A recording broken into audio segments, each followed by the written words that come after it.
Hello friends, আজকে আমি বানাবো পাকা চাল কুমড়োর বটি। পাকা চাল কুমড়োটাকে আমি কেটে পিস পিস করে, যেরকম পাকা চুন পড়ে গেছে, হ্যাঁ, এই চাল কুমড়োটাকে পিস পিস করে কেটে এর বীজ ছাড়িয়ে একে গ্রেটারে ঘষে তারপরে বটি বানাবো। এখন আমি চাল কুমড়োটা কেটে ঘষে নিচ্ছি। চাল কুমড়োটাকে কেটে গ্রেটারে ঘষে নিয়েছি এবং চিপে রসটাকে ফেলে দিয়েছি।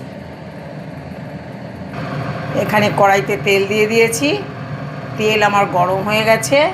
এর মধ্যে দেব দুটো শুকনো লঙ্কাকে ছিঁড়ে, আর দেব সর্ষে।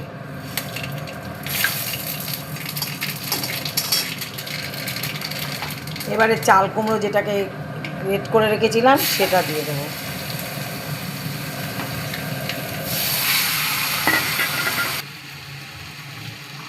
আমি নুন দিয়ে দেবো, যা জল আছে সেটাও বেরিয়ে যাবে। আর দেব আমি হলুদ।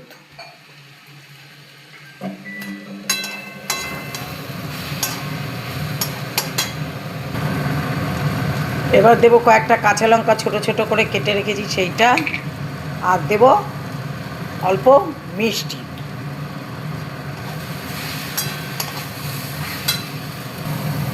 চেটকিটা আমার হয়ে এসছে। এবারে দিয়ে দেব কিছুটা ধনিয়া পাতা।